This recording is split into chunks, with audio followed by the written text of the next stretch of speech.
Welcome back to the channel. Today, by the title of the video, you know we're talking about building your personalized workout program.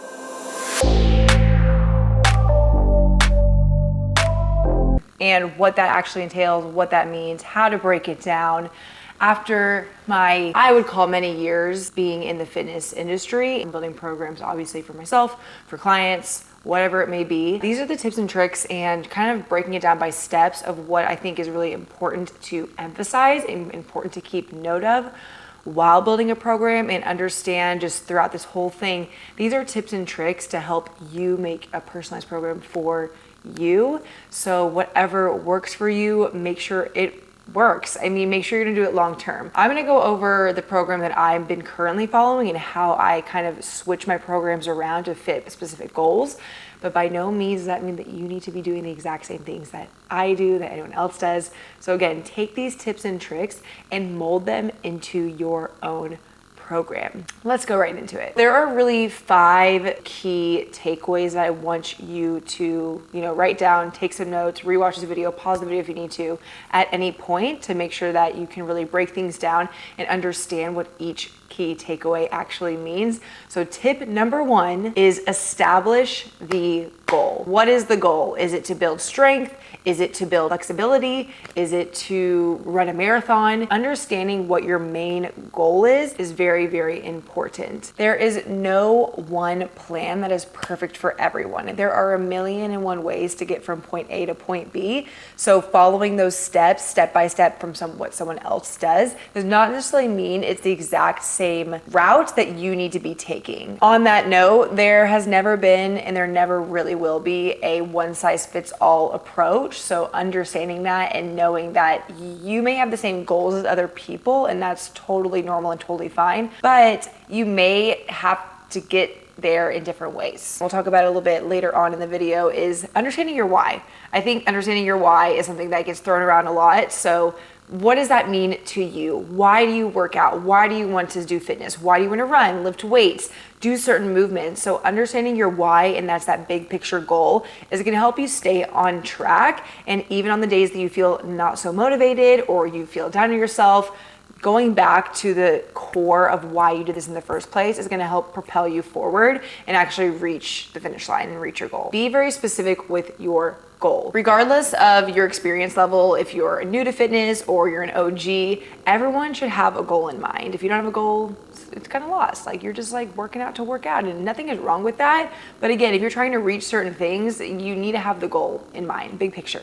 Big picture. You can definitely select a little combo platter of everything. So say you want to do a body recomposition while also gaining strength in your pull-ups. You can absolutely have more than one goal. That is completely normal, but just making sure that the goal is also in line. So let's say my goal is to build strength, but I want to be able to run a marathon. You can potentially do that, but it's hard to have those two really big goals. Running obviously requires a lot of endurance. It's a lot of emphasis on the running and getting mileage in, versus strength. It's a lot less cardio and working more in a gym setting. You can have multiple goals, but make sure they're somewhat in line. So it makes the program more seamless, more enjoyable, and doesn't feel like you're just kind of all over the place. Once you get a handle on your goal and once you establish the goal, it's gonna make creating that program so much easier. Step number 2, select a workout and split your days up accordingly. Essentially, this is when you decide how you want to break down your week of workouts. So are you working out 3 times a week, 4 times a week, 6 times a week?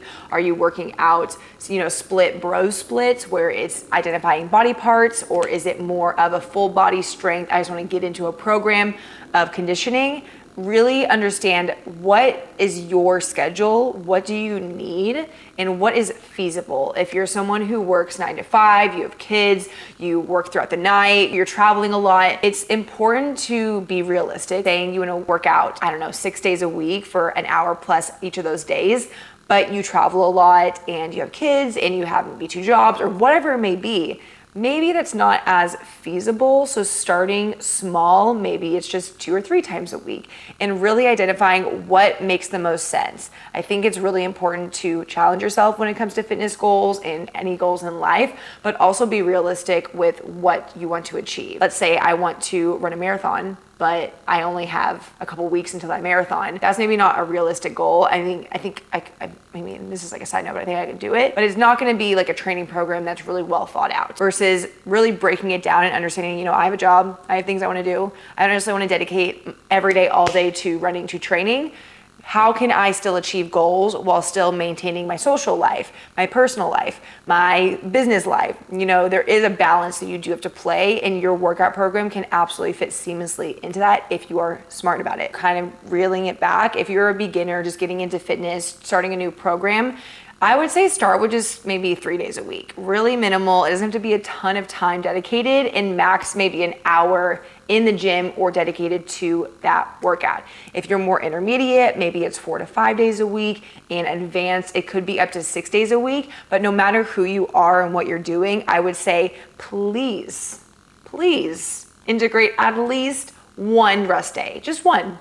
At least one, where you completely rest, there's no working out, maybe you go for a light walk, whatever it may be, but having that rest day is actually very, very crucial in achieving any sort of goal, and just is the mental break that I think we all need, because too much of a good thing is never a good thing. Also, those days are just really general. Maybe you're more advanced, but you realize that, you know, working out 6 days a week doesn't fit in your schedule. That's okay. Just because an advanced schedule, you can have up to 6 days, doesn't mean you have to take all those 6 days to work out. You can still get in a great workout and a great program with only 3 days a week, as long as, again, you're very, very smart about it and program accordingly. Some examples of splits would be the bro split. You could do full body splits. You could do a push-pull split. You can do a cardio split. There are many, many ways you can split up your days and your weeks, but I would say first and foremost, definitely identify how many days a week you're gonna want to be working out, and then what you want those days to look like, which goes into tip number 3, choose your exercises or types of workouts. If you're doing a strength-focused split, you want to choose exercises that fall in line with that. If you're training for a marathon, you want to get the mileage that is involved with that. If you're just looking to get into like a general routine, I would say honestly just choose workouts that you enjoy. I wouldn't put a lot of pressure on it. I mean, any of these programs, I really want to put pressure on it. I feel like maturing in the gym is understanding that there is no perfect plan, only the one that you're going to stick to. So it doesn't have to be the perfect workout every time or the perfect plan every time, but if you actually enjoy and look forward to going to the gym, showing some sort of movement, that is the most important thing, because more often than not, so many times I see with clients, myself included, that I've experienced, it's just you get so tired from the program because it's not something you actually enjoy. For me, I'm not personally someone who likes the bro split where I go into the gym and I train like arms or I train legs. Every so often I'll get an urge, but it's not something that I am just like very drawn to, or it's going to keep me coming back for more. So rather than punishing myself and putting myself through a workout program that I do not like at all and most likely will not achieve any goals, I maybe quit early, whatever it may be, I choose to spread out my week of workouts into things that I really enjoy. And sometimes it's a very strategic plan every single week to week. Or sometimes, you know, I have a plan and I switch it up based on my mood that day. But again, if you're just looking for a general program, start with things that you absolutely love and enjoy. At the end of the day, you want to make sure your program is balanced, realistic, and aligns with your goals. Remember, number 1, big picture goal. After you set the days that you want to work out and the type of workout you want to do, it's time to choose your sets and reps. If you're looking to, let's say, build your upper body strength, you want to make sure that your upper body days fall in line with more hypertrophy. There's different rep maxes that you can achieve depending on your goals, but I'll go into a little bit later of why maybe these reps and sets don't actually mean a ton, and it's going to take a while to, you know, get to a point where you are really understanding your body and understanding your strength and how to give 50, 60, 100% of that effort. But to start out, it's good to follow these guidelines and then kind of graduate to the next level from there. Typically, a power and strength set would be 1 to 3 reps. And that is exerting about, 80, 90% of your effort into that 1 to 3 rep max range. General functional training is typically 4 to 6 rep counts per exercise. Hypertrophy is going to be muscle growth, and that's typically 7 to 10 reps per exercise. And then finally, muscular endurance is of course 11 plus reps per exercise. Again, depending on your goals, it's going to shift the way you structure your sets and your reps. If I'm trying to build hypertrophy, for example, and I'm doing back squats, I would try to aim for that 7 to 10 rep range. But let's say I'm in my back squats, I hit my 10th rep, but I feel like I have energy, I'm gonna keep going until I feel like I don't have energy on that set. And then the next time I do the next rep count, I maybe will add on a little bit of weight to get more in line with that 7 to 10. I feel like oftentimes, myself included, you can underestimate yourself and your strength, but always start small. Start with the warm up and then graduate again to heavier sets where you feel more confident, more comfortable, engage those reps from there. But don't let the rep count hold you to this tight little box. There's so much more beyond this. So if you have 10 reps in your program and you feel like you can do more that day or you're feeling stronger that day, maybe you add on weight to hit that 10 reps fully at that 80% level. It's gonna take a lot, maybe not a lot, it's gonna take some trial and error when building the program, understanding what your body needs and what you can, put out as far as energy levels and strength. But again, it all just comes with time and it comes with experience. So don't be frightened or don't feel like you can't achieve certain goals if you don't hit a certain rep count, because it's just going to take trial and error. And don't put pressure on yourself. Listen, don't put pressure on yourself. If there's anything I've ever learned, it's that working out is not that serious, and as long as you're moving and grooving, you're good. You're good. Something that I want to touch on really quickly are HIIT style workouts or interval training, because those are my bread and butter. Those are what I absolutely love, and I love to incorporate them.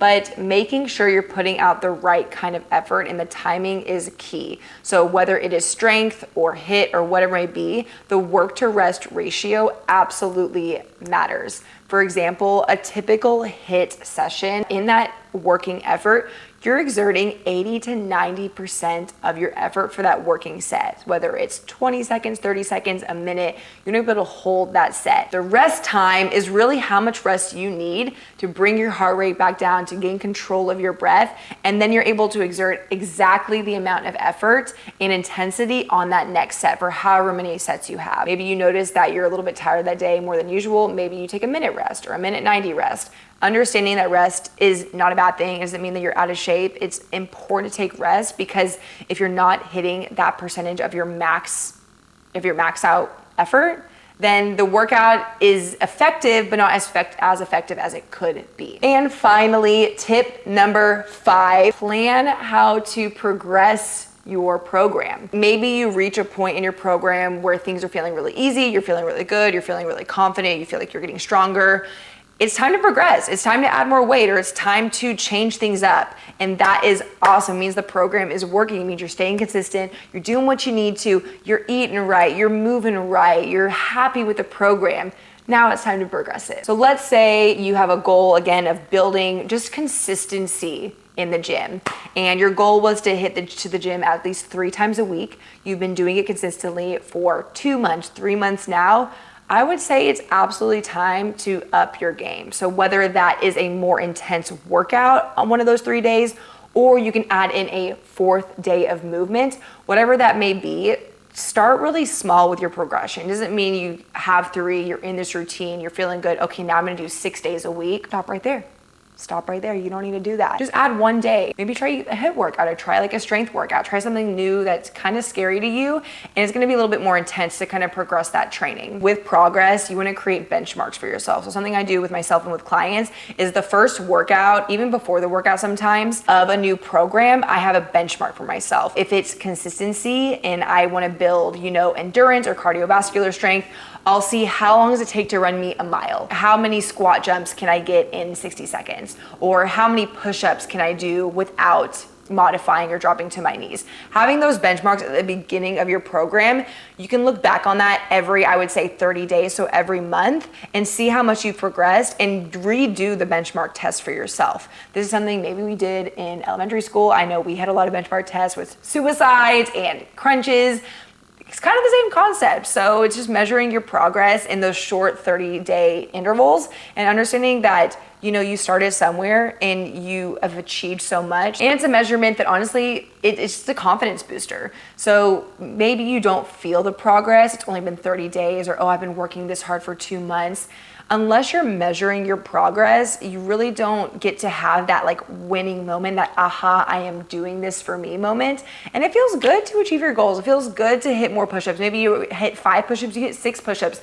Those kinds of little details make the biggest difference and gives us the biggest confidence boost. So absolutely highly recommend a benchmark test, and then also just progressing your workouts maybe every month to 2 months to make sure you're keeping it fresh and keeping it up to date. Like I said in the very beginning, good things take time. So if you start your program, you don't see or feel the progress you want in the first week or so, that's very normal. So take the time. Structure maybe a 3-month program, I would suggest.